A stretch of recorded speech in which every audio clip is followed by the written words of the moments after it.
toutes, bonjour à tous. Donc Léo Kaufmann, effectivement, consultant XT Ingénierie, ingénieur qualité, sécurité et environnement. Je vais vous présenter donc ce meet-up autour de la performance environnementale. Merci au Comet de me laisser la parole pour parler de ce sujet. Et puis merci à vous d'être présents pour ce meet-up. Donc qui est focalisé autour de cette question. Donc quelle est votre performance environnementale? On va voir que ça résonne avec la suite du propos. La question est volontairement un peu floue. C'est une question un peu rhétorique dans le sens où on n'attend pas forcément de réponse. Voilà, votre performance environnementale. Donc de quelle performance on parle? De qui parle-t-on? Est-ce qu'on parle d'une performance au sein d'une entreprise, au sein de chacune des personnes? Voilà. Donc le but, c'est un peu de vous faire rentrer dans le monde de la performance environnementale en entreprise, et puis on va voir finalement, on se rapproche un petit peu d'un état d'esprit individuel, et c'est un petit peu vers cette réflexion-là que je veux vous mener. Donc pour commencer, je vais prendre un exemple introductif qui est en fait le point de départ de ma réflexion autour de cette question. Donc en fait, j'ai travaillé pendant 6 ans dans une entreprise de la pétrochimie qui est située donc à Givors, donc à proximité de Lyon. Donc une usine d'une centaine de personnes du groupe de Total Energy. Donc voilà, le rapport à la pétrochimie est évident. Et en fait, cette usine d'une centaine de personnes présentait évidemment des risques industriels majeurs parce que donc l'une des activités de cette entreprise, c'est de stocker des essences, des carburants, et puis des produits chimiques qu'on vise à intégrer dans ces carburants pour des applications particulières. Et donc, à ce titre, cette usine, elle était particulièrement dangereuse. Donc, pour ceux qui sont un peu à l'aise avec la réglementation, c'était un site qui était Seveso 3 seuil haut. Donc, ça fait, pour ceux qui connaissent pas, ça fait un peu peur d'entendre ce type de réglementation. En résumé, c'était juste une usine assez dangereuse avec des risques d'incendie et d'explosion qui étaient assez importants. Et donc, le point de départ de cette question, c'est un auditeur qui est venu nous voir un jour sur le site. Donc, l'auditeur, son rôle, c'est d'évaluer en fait notre niveau de performance sur différents sujets, de voir notre niveau de conformité à la réglementation. Et il nous a posé cette fameuse question. Donc, quelle est votre performance environnementale? Et assez intuitivement, la réponse qu'on lui a fournie, c'était notre usine. Voilà, elle connaît pas de pépins industriels majeurs, on n'a pas d'explosion, on n'a pas d'incendie. Globalement, on maîtrise la pollution liée aux activités de l'entreprise, donc on n'a pas de déversement accidentel dans le cours d'eau avoisinant, on n'a pas d'émissions dans l'air importantes. Et puis, à apporter cette réponse, notre auditeur, on voyait qu'il n'était pas forcément satisfait de la réponse qu'on lui apportait. En fait, il nous disait, est-ce que vraiment pour une usine de ce calibre, on va dire, entre guillemets, aujourd'hui, on peut dire que le fait de ne pas exploser est une vraie performance environnementale?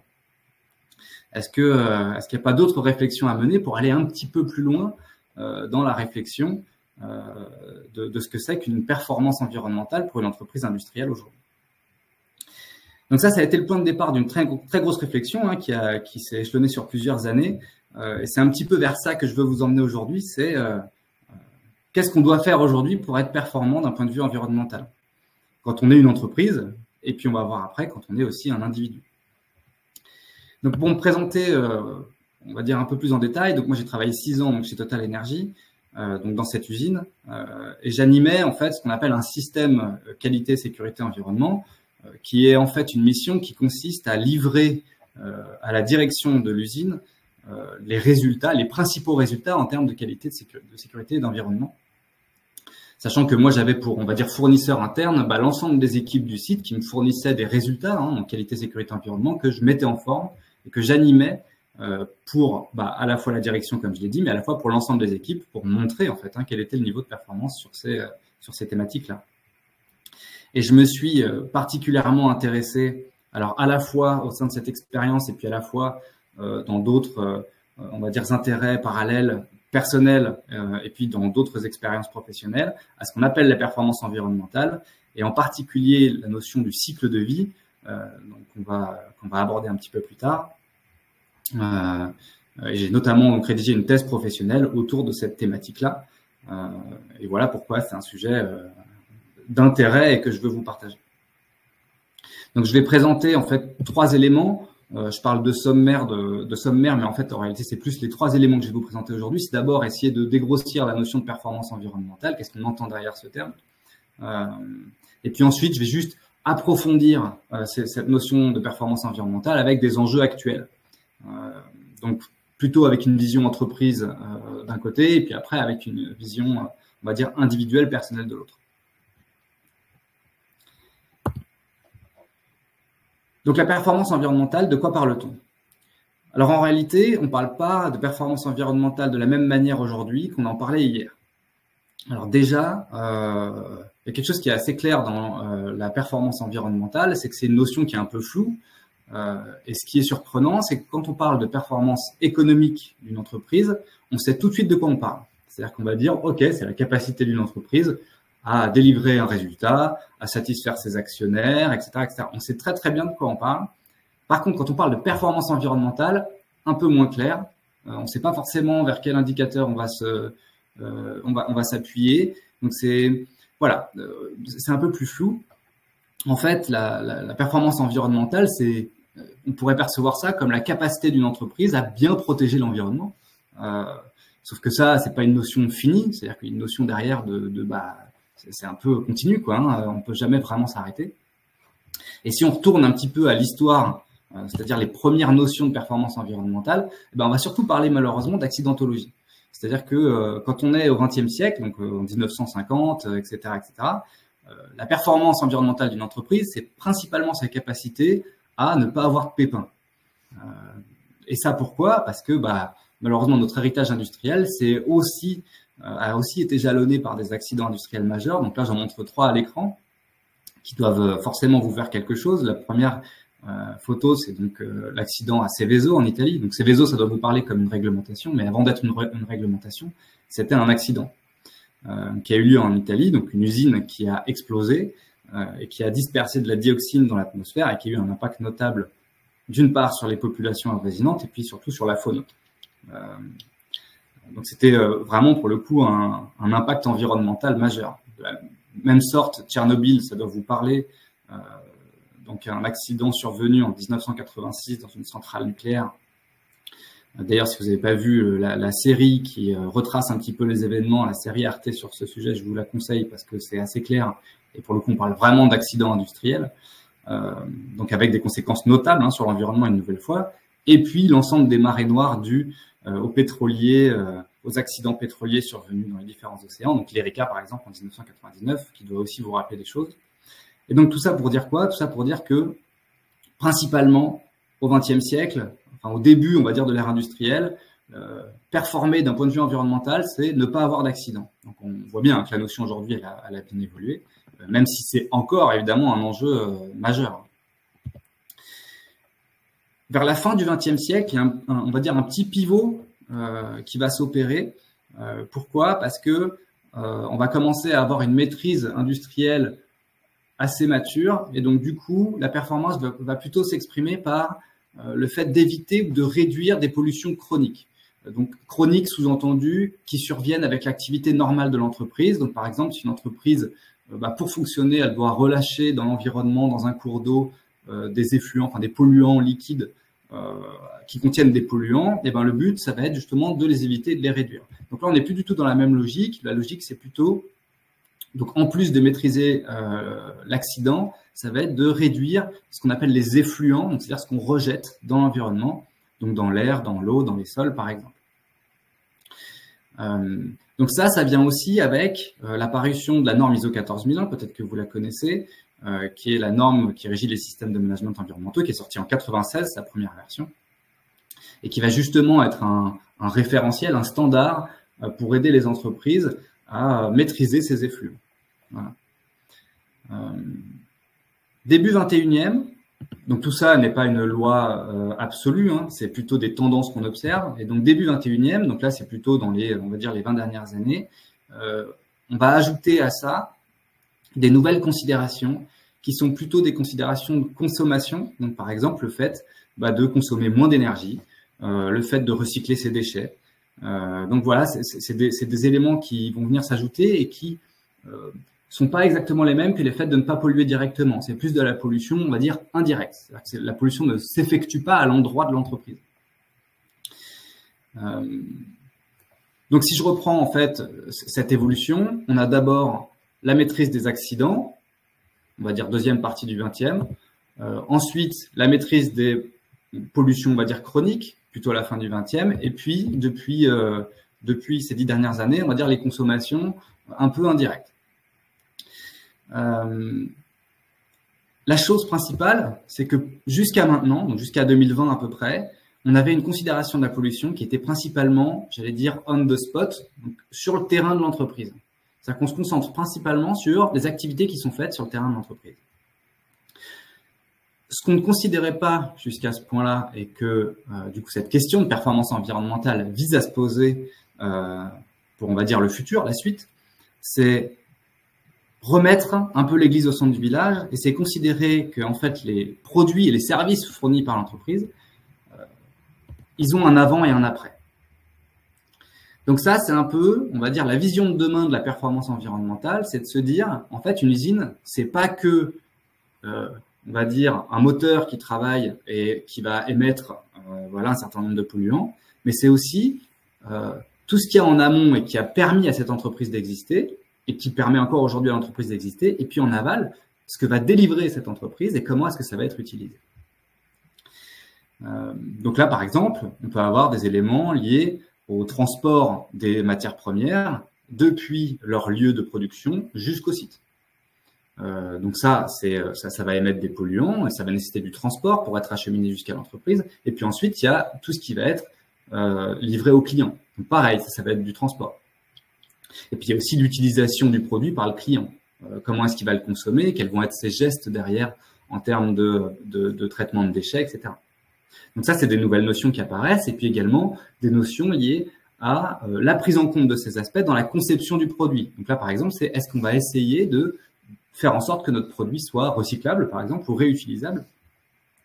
Donc ça, c'est des notions un peu plus modernes, et on se rend tout de suite compte que quand on essaie d'intégrer ces notions, ces considérations dans le schéma, dans le business model de l'entreprise, on va devoir repenser un petit peu la stratégie.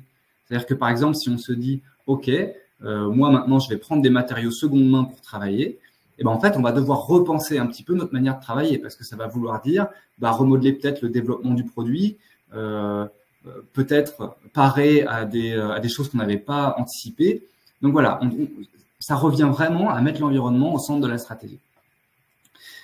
Donc ces trois aspects, ces trois périmètres que je décris ici, en fait, ils sont pas anodins, c'est pas du hasard. Et si vous connaissez un petit peu les bilans carbone, ou si vous voulez vous renseigner sur les bilans carbone, c'est ce qu'on appelle les scopes, donc scope 1, 2 et 3 en particulier, qui sont juste des visions du périmètre dans lesquels on va polluer. Donc le but, c'est pas d'insister sur ces scopes, hein, le but, c'est plutôt de vous dire, ces notions, en fait, sont des notions, on va dire, fondamentales dans certaines études environnementales, comme les bilans carbone. Donc, ce dont on se rend compte, surtout quand on essaie d'évaluer ce scope 3, en fait, qui est un petit peu la vision de demain de l'entreprise et qui consistera notamment à mettre l'environnement au cœur de la stratégie, c'est qu'on ne peut pas le faire sans avoir une vision éclairée de ce qu'il y a en amont de l'entreprise et de ce qu'il y aura en aval de l'entreprise. Donc cette vision-là, c'est ce qu'on appelle la vision en cycle de vie, comme je vous le disais au début. Et ça consiste en gros à considérer la chaîne de valeur d'un produit ou d'un service sur l'ensemble de sa supply chain. Donc, c'est en gros se dire, moi, j'interviens à un moment de la vie du produit, mais en amont, il y a eu des choses, et en aval, il y aura des choses. Et puis, sur l'ensemble de cette supply chain, il y aura aussi des éléments de transfert physique, comme de l'échange de données, du transport de matières, etc., etc. Le but, en fait, c'est de considérer ce produit depuis l'extraction de matières premières jusqu'à sa fin de vie. Se dire qu'un produit, en fait, il n'est pas du hasard, il a été à un moment nécessaire d'extraire des matières premières, et puis derrière, il y aura des considérations aussi sur l'utilisation, la fin de vie, le recyclage, etc., etc. Et ces notions-là, en fait, sont un peu la base de ce que j'ai appelé tout à l'heure l'éco-conception, qui consiste en fait à voir l'ensemble de ce cycle de vie pour concevoir le produit et voir où est-ce qu'on peut jouer pour aller améliorer son impact environnemental. Donc, j'ai fait l'exercice de manière ultra simplifié avec le produit qui est le plus vendu en France depuis ces dernières années, qui est le pack d'eau de cristalline. Et donc, si on essaie de faire l'exercice rapidement de ce à quoi peut ressembler le cycle de vie d'un pack d'eau cristalline, et ben en fait, c'est assez simple. Enfin, c'est assez simple. Pour le voir de manière simplifiée, c'est assez simple. Une bouteille de cristalline, c'est une bouteille vide d'un côté et de l'eau de l'autre. Donc, si je dessine ça, c'est en gros une bouteille vide. Alors, j'ai volontairement pas considéré le film plastique qui permet de maintenir les 6 bouteilles ensemble pour simplifier un peu la démarche. Donc, en gros, j'ai une bouteille plastique d'un côté et puis de l'autre, de l'eau qui a été acheminée vers une usine de conditionnement dans laquelle elle va être injectée dans la bouteille jusqu'à faire une bouteille de cristalline. Sauf que cette bouteille, elle s'arrête pas là. En fait, cette bouteille, elle a été moulée dans une usine sur la base de dérivés de pétrole. Donc, en fait, si je tire la chaîne de cette bouteille d'eau, en fait, in fine, je vais arriver sur l'extraction de matière première qui est le pétrole. Donc, déjà, on voit se dessiner, rien que pour ce produit-là, une chaîne qui est assez importante en réalité, parce qu'on va déjà avoir pas mal d'étapes avant d'arriver à une bouteille d'eau avec de l'eau contenue dans une bouteille, puis acheminée jusqu'à un supermarché dans lequel le client va l'acheter. Puis une fois que cette bouteille va être consommée par le consommateur, il va rester d'une part l'eau qu'il aura consommée, mais il va rester aussi l'emballage vide. Et donc ça, en fonction des habitudes de consommation du client, soit elle va être réintégrée dans le cycle sous forme de recyclage, de revalorisation, de réutilisation, etc. Soit elle va être jetée, et auquel cas, elle va être soit enfouie, soit incinérée. Et donc, cette incinération, elle va également émettre de la pollution. Donc ça, en faisant ce schéma-là, donc c'est un schéma, encore une fois, extrêmement simplifié, on n'a que la matière nécessaire pour, on va dire, créer le produit et puis examiner sa fin de vie. Mais il ne faut pas oublier qu'il y a énormément d'étapes de transport entre chacune de ces étapes. C'est-à-dire que pour acheminer le pétrole jusqu'à ce qu'on puisse façonner la bouteille, il y a au moins 2 voire 3 étapes de transport. Et puis, il y a encore le transport pour acheminer ces bouteilles d'eau jusqu'au supermarché. Pour l'eau, c'est exactement la même chose. Il y aura un transport nécessaire pour l'acheminer jusqu'à la bouteille d'eau. Et puis, idem, il y aura un transport nécessaire pour aller jeter la bouteille, pour que la bouteille soit recyclée en centre de tri et puis en centre de valorisation. Donc tout ça, c'est du transport. Donc tout ça, c'est des impacts environnementaux. Et également des notions d'énergie. Parce que, par exemple, chacune des usines qui sont contenues sur mon schéma, il faut les chauffer. Peut-être qu'il y a des traitements qui nécessitent d'être chauffés, etc., etc. Et puis tout ça, c'est aussi dépendant des habitudes de consommation, comme je l'ai dit, parce qu'on est plutôt face à des clients qui vont recycler leur bouteille d'eau, ou plutôt des clients qui vont les jeter. Donc voilà, tout ça, malheureusement, n'est pas une espèce de vérité absolue, parce qu'on est obligé de prendre des hypothèses pour se dire globalement, on pollue plus ou moins en fonction de nos gestes. Donc là, j'ai pris des exemples. Donc, c'est un peu la même chose, si vous voulez, que le pack d'eau cristalline, sauf que je prends des exemples d'études approfondies qui ont été menées sur des objets de notre quotidien à nous. Et donc, il y a par exemple l'exemple du tote bag. Donc, le tote bag, vous devez connaître, c'est un sac pour les courses qui est en tissu et qui a été vendu comme une espèce de réponse face aux dégâts environnementaux des sacs plastiques ou des sacs papier. Sauf qu'en fait, c'est pas si clair que ça, que le tote bag, il est bénéfique pour l'environnement, surtout quand on compare, par exemple, à un sac papier. En fait, quand on compare juste l'utilisation, effectivement, on va pouvoir se dire, oui, parce que moi, mon tote bag, je le réutilise, on va dire, plus que mon sac en papier, donc du coup, c'est plus écologique. Sauf qu'on ne prend pas forcément en compte l'amont et l'aval. C'est-à-dire l'amont, qu'est-ce qui a été nécessaire de faire pour que ce tote bag arrive jusqu'à chez moi? Et puis l'aval, c'est combien de fois je vais l'utiliser. Et donc les études, qui sont assez nombreuses sur ce sujet, elles vont jusqu'à dire que pour que ce soit compétitif, c'est-à-dire que pour que il y ait un gain environnemental à utiliser un tote bag versus un sac en papier, ça va de 7000 à 20 000 utilisations du tote bag. Donc rien que 7000 utilisations, c'est énorme. C'est-à-dire que je ne sais pas si vous utilisez votre tote bag tous les jours, mais si vous l'utilisez tous les jours, sur une année, c'est que 365 utilisations. C'est quand même pas énorme. Et puis en plus, les résultats sont extrêmement différents en fonction de est-ce qu'on prend un sac en coton bio, par exemple, est-ce que le coton il a été récolté en Asie, est-ce que le sac est résistant, est-ce qu'il a été façonné de manière résistante. Donc voilà. Donc il y a quand même déjà beaucoup de choses à dire par rapport à ça, et il n'est pas si évident quand on observe les résultats que le tote bag soit un vrai atout écologique. Si on prend l'exemple du sèche-main, donc peut-être que si vous êtes sensible à ces sujets-là et que voilà, vous allez de temps en temps aux toilettes dans votre entreprise et que vous vous séchez les mains et que vous vous rendez compte que c'est des sèche-mains en papier, vous vous dites oh là là, dis donc, ils font pas beaucoup d'efforts d'un point de vue environnemental. En fait, c'est la même chose. C'est pas si évident qu'un sèche-main en papier soit plus polluant qu'un sèche-main à air pulsé, par exemple, donc avec de l'air chaud qui est soufflé. Voilà, c'est pas si évident. Les études montrent que il y aura un transfert de pollution qui va s'exercer, c'est-à-dire que par rapport à de l'air chaud soufflé qui va nécessiter une quantité importante d'énergie, le papier, lui, va polluer à un autre endroit. Donc souvent, ces phénomènes de transfert de pollution, on les observe assez bien dans les études d'analyse de cycle de vie. On va voir qu'on pollue à un endroit plutôt qu'à un autre, en fait. Mais du coup, après, on ne sait pas trop choisir entre est-ce qu'il vaut mieux souffler de l'air chaud issu d'électricité française ou est-ce qu'il vaut mieux voilà, utiliser du papier. Donc c'est jamais si évident que ça. On va vous mettre en commentaire ou dans le chat des études qui reprennent un petit peu ou des articles qui reprennent ces éléments-là, qui vous permettent d'aller plus loin si vous le souhaitez. Et puis un autre exemple assez classique, c'est l'exemple de la gourde. Donc on vend la gourde comme étant un modèle écologique. En fait, ça dépend un petit peu de l'utilisation que vous en aurez.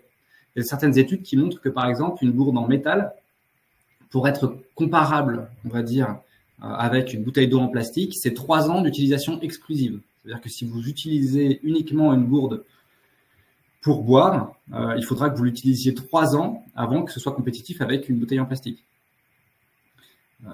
Donc encore une fois, tout ça est extrêmement dépendant d'un certain nombre d'hypothèses qui ont été prises. Donc par exemple, où est-ce que vous avez acheté votre gourde? Est-ce que le métal utilisé était du métal recyclé ou non? Est-ce qu'elle a été fabriquée en Chine ou en France, etc. Donc tout ça, il y a un certain nombre de facteurs à regarder aussi, parce que ça peut faire varier les résultats du simple au double, voire beaucoup plus. Et puis l'exemple ultime, c'est l'exemple des véhicules électriques.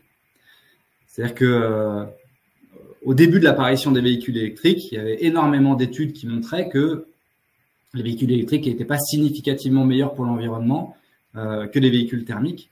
Alors, les dernières études tendent plutôt à prouver l'inverse, encore que ça repose une nouvelle fois sur énormément d'hypothèses prises. Par exemple, où est-ce qu'on utilise les voitures électriques? Par exemple, si on l'utilise en France, où l'alimentation de la voiture va être principalement avec de l'électricité issue du nucléaire, effectivement, on va avoir un modèle qui est moins carboné, on va dire, même s'il y aura d'autres pollutions par ailleurs qui sont liées à l'activité du nucléaire. Donc par exemple les déchets nucléaires ou alors les mines nécessaires pour extraire les matières premières issues du nucléaire. Mais encore une fois, on se rend compte que c'est pas si évident. C'est-à-dire que c'est pas clair qu'il est plus écologique d'utiliser un véhicule électrique plutôt qu'un véhicule thermique. En revanche, il va y avoir d'autres enjeux associés à ça, et ça, par contre, on ne peut pas le nier. C'est des enjeux, par exemple, de société ou des enjeux de santé. Par exemple, le fait qu'utiliser un véhicule électrique en ville va émettre moins de particules fines qu'un véhicule thermique. Donc ça, par exemple, effectivement, c'est une observation, mais on n'est plus sur un enjeu, on va dire, environnemental. On est plus sur un enjeu de santé publique.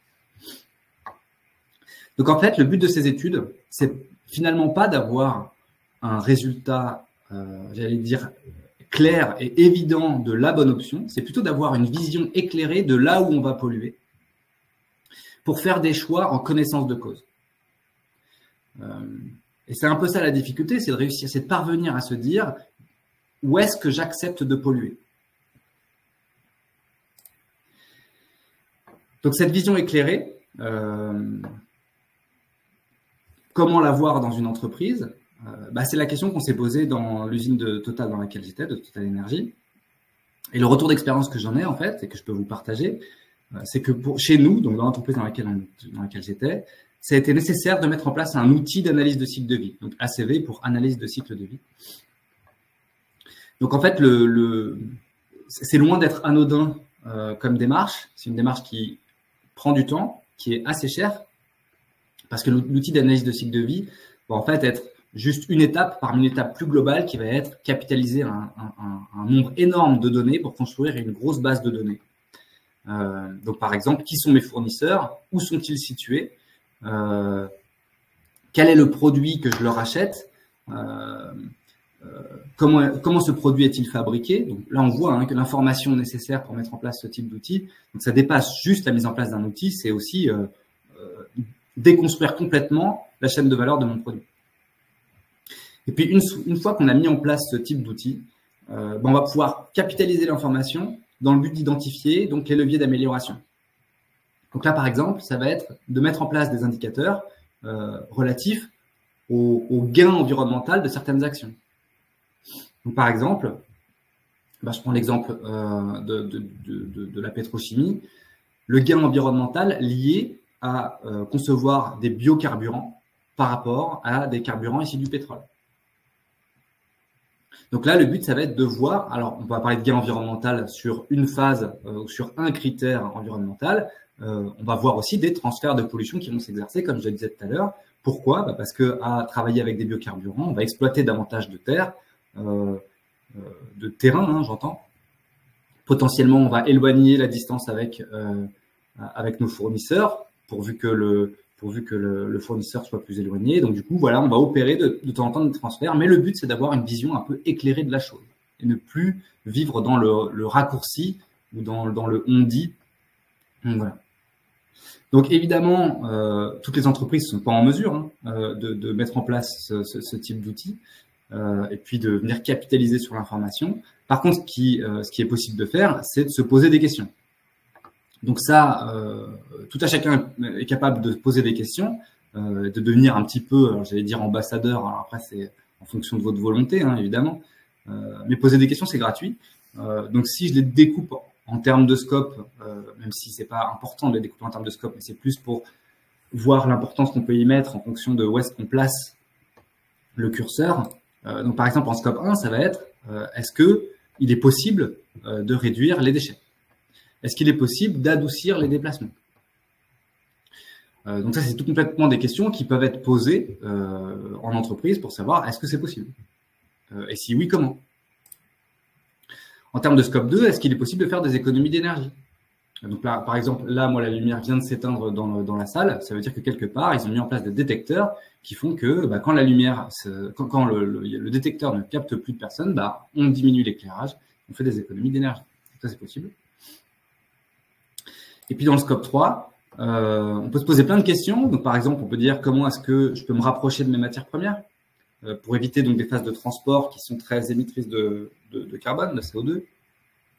Est-ce que je peux m'approvisionner avec des matériaux de seconde main? Est-ce que je peux me rapprocher de mes clients? Donc ça, c'est la même considération pour les fournisseurs, mais côté aval. Et puis, comme je le disais, est-ce que je peux concevoir un produit qui soit recyclable?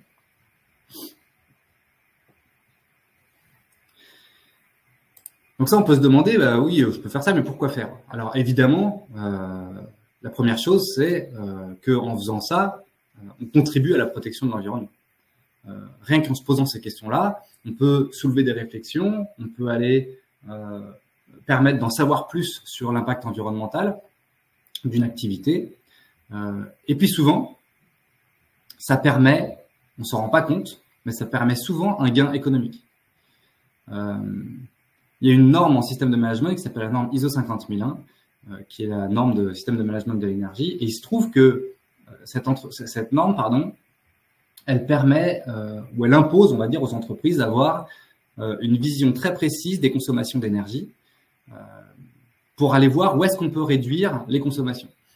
Et cette norme, finalement, elle est hyper intéressante pour les entreprises parce qu'elle leur permet un gain financier. Et souvent, ça va être très engageant pour les entreprises d'aller se positionner sur cette norme, précisément pour ce gain économique. Mais comme quoi, ça va souvent de pair, en fait. C'est-à-dire protéger l'environnement, ça va souvent avec un gain économique. Et puis une troisième chose, c'est que en faisant ça, on anticipe aussi un futur incertain dans lequel la ressource sera plus forcément illimitée. Donc le but d'aller réduire ses consommations, consommer moins, c'est anticiper aussi un futur qui est un peu incertain. Alors évidemment, en tant que personne aussi, ça vous permet, si c'est ce que vous recherchez, d'être un peu ambassadeur aussi au sein de votre entreprise de la protection de l'environnement. peut être, dans certains cas, un avantage. Et alors, pour terminer, j'allais dire, et moi, personnellement, en tant que personne, alors, c'est-à-dire plus en tant que salarié au sein d'une entreprise, comment est-ce que ça résonne, toutes ces questions-là? Alors d'abord, la première chose, c'est ça permet d'être plus exact dans le discours. C'est-à-dire éviter les raccourcis et ce qu'on peut appeler les faux semblants, donc les a priori, sur certaines pratiques. Quand on commence à s'intéresser à ces choses-là, on commence à aller vérifier certaines sources. Donc, comme je le disais tout à l'heure, on voit des objets du quotidien autour de nous, et puis on commence à se dire, mais est-ce que vraiment cet objet-là, il me permet un gain économique majeur? Et ça me permet aussi d'aller répondre à une personne qui me donnerait une information de comptoir, une information voilà, qu'il a obtenue un peu avec une source pas forcément crédible. D'aller lui dire, bah, moi j'ai regardé les analyses de cycle de vie liées à une gourde, liées à telle chose, et en fait finalement, bah, c'est pas si clair, etc., etc. Une chose qu'on peut, une source que vous pouvez consulter, c'est donc la BD de Jean-Marc Jancovici, Un monde sans fin, dont on vous mettra aussi dans le chat donc un lien. C'est une BD qui est très bien faite et qui permet de parler de ces considérations-là avec beaucoup de facilité. C'est très simple de la regarder. Donc, moi, je recommande évidemment la lecture de cette BD. Donc, elle a eu un énorme succès. Hein, donc, vous êtes certainement passé pas loin ou alors vous l'avez déjà consulté. Mais voilà, ça permet de se renseigner beaucoup sur ces éléments-là. Et un des maîtres mots, en fait, hein, dans l'ensemble de ces éléments-là, c'est la sobriété. C'est-à-dire que dans tous les cas, une des réponses sera la sobriété, c'est-à-dire faire moins. C'est un peu une conclusion qui s'impose en toutes circonstances, en fait, cette sobriété. C'est consommer moins, c'est consommer moins et moins vite, adoucir. Donc voilà, toutes ces choses-là vont contribuer forcément positivement, quelle que soit l'analyse de cycle de vie qu'on va en faire. Globalement, ça va être une réponse. Alors, je suis conscient que c'est pas une réponse directement au cycle de vie. Ça va juste être faire moins ou ne pas faire. Mais en général, ça va toujours avoir un impact forcément positif sur l'environnement, de prendre des mesures de sobriété. Et puis un troisième point, c'est de se dire que ces éléments de sobriété sont pas forcément incompatibles avec le bonheur. C'est-à-dire que souvent, quand on va aller sur ces réflexions-là, on va avoir des gens qui vont dire qu'on est privé de liberté, que on va pas pouvoir s'en sortir, qu'on n'est pas forcément compatible nous-mêmes avec des mesures de sobriété, etc., etc. En fait, souvent, on se rend compte que c'est un peu l'inverse qui se passe. C'est-à-dire que souvent, quand on va faire des efforts de sobriété, on va aussi faire des économies financières, ce qui est pour le coup loin, c'est quand même quelque chose de significatif aujourd'hui de faire des économies. Et puis souvent, il va y avoir on va dire des impacts positifs insoupçonnés, par exemple dans les relations sociales qu'on entretient avec les autres individus. Ça va, par exemple, faire en sorte de créer du lien, etc., etc. Donc voilà, je vous remercie pour votre attention.